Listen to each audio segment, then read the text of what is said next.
ಕುಣಿಗಲ್ ಕಣ್ಣೀರ ಕಥೆ ವಿಶೇಷ ಕಾರ್ಯಕ್ರಮಕ್ಕೆ ಮತ್ತೊಮ್ಮೆ ತಮಗೆಲ್ಲರಿಗೂ ಆತ್ಮೀಯ ಸ್ವಾಗತ. ನಿರ್ಮಾಪಕರ ಸಂಘದ ಅಧ್ಯಕ್ಷ ಸೂರಪ್ಪ ಬಾಬು ಅವರು ಬಂದಿದ್ದಾರೆ. ಒಂದು ಕನ್ಕ್ಲೂಡಿಂಗು, ನಾಗಭೂಷಣ ನಾನು ಏನು ಹೇಳಕ್ಕೆ ಇಷ್ಟಪಡ್ತೀನಿ ಅಂದರೆ, ನಾಗಭೂಷಣ ನಗು ನಗುತ್ತಾ ನಲಿ ನಲಿ ಏನೇ ಆಗಲಿ, ಎಲ್ಲ ದೇವನ ಕಲೆ ಎಂದೇ ನೀ ತಿಳಿ, ಅದರಿಂದ ನೀ ಕಲಿ, ನಗು ನಗುತ್ತಾ ನಲಿ ನಲಿ. ಬರುತ್ತೆ ಹೋಗುತ್ತೆ ಯೋಚನೆ ಮಾಡಬೇಡ. ಒಂದು ಕಾಲು ಹೋದ್ರೇನಂತೆ ಇನ್ನೊಂದು ಕಾಲು ಇದ್ದೇ ಇದೆ. ನಾಲ್ಗೆ ಚೆನ್ನಾಗಿದೆ, ಸ್ವಾಮಿ ಹೇಳ್ದಂಗೆ ಸರಸ್ವತಿ ಇದ್ದಾಳೆ. ಬಂದರೆ ಬರಲಿಲ್ಲ ಅಂದರೆ ಅಯ್ಯೋ ಬರಲಿಲ್ವಲ್ಲ ಅಂತ ನೀವು ಯೋಚನೆ ಮಾಡಬೇಡ. ಬೇಡ, ಅದ್ರ ಬಗ್ಗೆ ಬೇರೆ ಏನಂತೆ, ಬೇರೆ ಏನಾದ್ರು ಓದ್ಕೋ, ಪುಸ್ತಕ ಓದ್ಕೋ, ಅದು ಮಾಡ್ಕೋ. ಅಯ್ಯೋ ದುಡಿತೀನಿ ಅಂತ ಅನ್ಕೋಬೇಡ. ಯಾಕೆ ಅಂತ ಹೇಳಿದ್ರೆ ನಿನ್ನ ಜೊತೆ ನಿನ್ನಂಗೆ ನಾನು ಕೂಡ ಅಯ್ಯೋ ನಾನು ಬರಲಿಲ್ವಲ್ಲ, ನನ್ನ ನಿರ್ದೇಶನ ಬರಲಿಲ್ವ ಅಂತ ಯೋಚನೆ ಮಾಡ್ತಾ ಹೋಗ್ಕೊಂಡ್ರೆ ನಾನೊಬ್ಬ ದೊಡ್ಡ ಮುಟ್ಟಾಳ ಆಗ್ತೀನಿ. ಯಾಕೆಂದರೆ ಹೊಸಬ್ರು ಬರ್ತಾ ಇರ್ತಾರೆ, ಅವ್ರು ಮಾಡ್ತಾ ಇರ್ತಾರೆ, ಅವ್ರು ಹೋಗ್ತಾ ಇರ್ತಾರೆ. ಆದ್ದರಿಂದ ಅದೇ ಥರ ಕಲೆಯ ಸೃಷ್ಟಿ ಇದು. ಹೊಸ ಕಲೆಗಾರರು ಬರ್ತಾ ಇರ್ತಾರೆ, ಸಾಹಿತಿಗಳು ಬರ್ತಾ ಇರ್ತಾರೆ. ಆದ್ದರಿಂದ ನಾವು ಅವರ ಕಣ್ಣಿಗೆಲ್ಲ ಕಾಣಿಸೋಕ್ಕೆ ಸಾಧ್ಯ ಇರಲ್ಲ. ಕಂಡ್ರೆ ಕೆಲಸ ಮಾಡೋಣ, ಬರಲಿಲ್ಲ ಅಂದ್ರೆ ಯೋಚನೆ ಮಾಡಬೇಕಲ್ಲ. ಇಷ್ಟೊಂದು ಚಿತ್ರಗಳು ಬರೆದಿದೆಯಾ, ಅದ್ರ ಮೇಲಕ್ಕೆ ಹಾಕ್ಕೊಂಡು ಆರಾಮಾಗಿರು, ಸುಖವಾಗಿರು, ನೆಮ್ಮದಿಯಾಗಿರು. ಭಾಳ ಒಳ್ಳೆ ಮಾತನ್ನು ಹೇಳಿದ್ರು. ಒಳ್ಳೆ ಮಾತು ಹೇಳಿದ್ರೆ ನಗು ತಾನಲ್ಲಿ ಹೇಳಿದೆ. ಅದೇ ನಗು ತಾನಲ್ಲಿ ಅಂತ ನೀನೇ ಡೈರೆಕ್ಷನ್ ಮಾಡಿ ನಾನೇ ಪಿಕ್ಚರ್ ಬರೆದಿದ್ದೀನಿ. ಓಕೆ, ಇದೇ ವೇಳೆ ನಿರ್ಮಾಪಕರ ಸಂಘದ ಕಾರ್ಯದರ್ಶಿ ಆಗಿರುವಂತಹ ಸೂರಪ್ಪ ಬಾಬು ಅವರು ನಮ್ಮ ಸ್ಟುಡಿಯೋಗೆ ಆಗಮಿಸಿದ್ದಾರೆ. ಅವರು ಕೂಡ ಕುಣಿಗಲ್ ನಾಗಭೂಷಣ್ ಅವರನ್ನು ಭೇಟಿಯಾಗೋದಕ್ಕಾಗಿಯೇ ಇಲ್ಲಿಗೆ ಬಂದಿದ್ದಾರೆ. Thank you. ಬಾಬು, ನಮ್ಮ ಪ್ರೊಡ್ಯೂಸರ್ ಬಾಬು. ಕೂತ್ಕೊಳ್ಳೋಣ. ಆಯಿತು ನಮ್ಮದು. ಎಸ್, ಓಕೆ, ಪರವಾಗಿಲ್ಲ, ಕೂತ್ಕೊಳ್ಳೋಣ. ನಮ್ಗೆ ಅನ್ನದಾತರು ಸರಿ ಇವರು, ಅನ್ನದಾತರು ಎಲ್ಲ ಬರೆದಿದ್ದೀನಿ. ಕೊಡ್ಲಾ ಇದು? ಇಲ್ಲ, ಇದೇ ಇದೆ ಅದರಲ್ಲಿ. ಹೇಳಿ ಸರ್. ನಮ್ಮ ಇದೆ ಮೈಕ್ ಇದೆಯಾ? Yes, okay.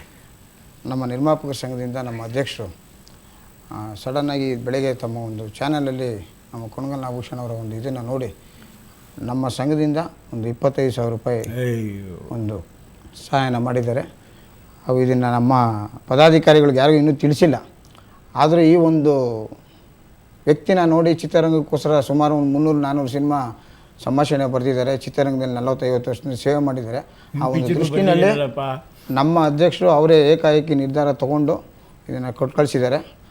ದಯವಿಟ್ಟು ನಿಮ್ಮ ಕೈಯಿಂದನೇ ಕೊಟ್ಬಿಡಿ. ಓಪನ್ ಮಾಡ್ಕೊಡ್ತೀನಿ. ಹಾಂ, ಮಾಡಿ.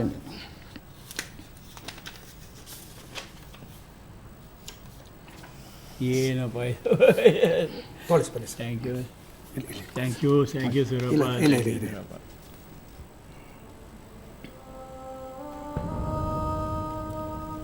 ಒಂದು ಝೂಮ್ ಮಾಡಿಕೊಡಿ ಸರ್.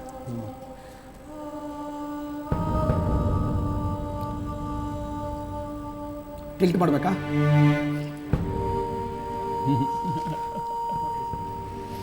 ಏನು ಮಾಡ್ತೀಯ, ಈ ಥರ ಕೈ ಚಾಚಬೇಕಾಗಿ ಬಂದಿದೆ ಪರಿಸ್ಥಿತಿ.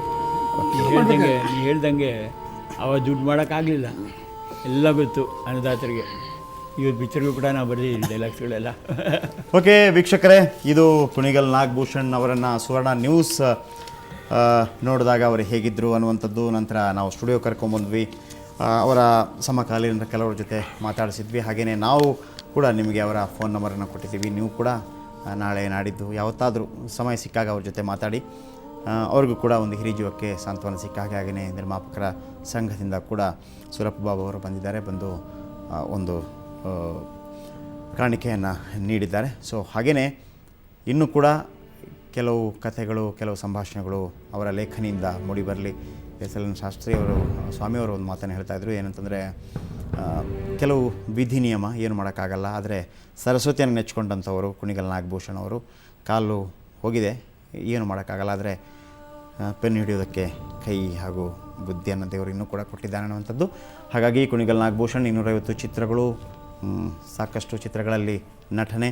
ಸೊ ಹಾಗಾಗಿ ಈಗಿನ ಜನ್ರೇಷನ್ ಏನಿದೆ ಅಂದರೆ ಒಂದು 25, 30, 35, 40, 50 ವರ್ಷದವರೆಲ್ಲರೂ ಕೂಡ ಸಾಧಾರಣವಾಗಿ ಇವರ ಚಿತ್ರಗಳನ್ನು ಖಂಡಿತವಾಗಲೂ ನೋಡೇ ಇರ್ತೀರಿ. ಒಂದಲ್ಲ ಒಂದು ರೀತಿಯಲ್ಲಿ ನೋಡೇ ಇರ್ತೀರಿ. ಈಗಲೂ ಕೂಡ ಟಿ ವಿಗಳಲ್ಲಿ ನೋಡ್ತಾ ಇರ್ತೀರಿ. ಧಾರಾವಾಹಿಗಳಲ್ಲಿ ಕೂಡ ಸಾಕಷ್ಟು ಸಂಭಾಷಣೆ ಧಾರಾವಾಹಿಗಳಿಗೆ ಬರೆದಿದ್ದಾರೆ.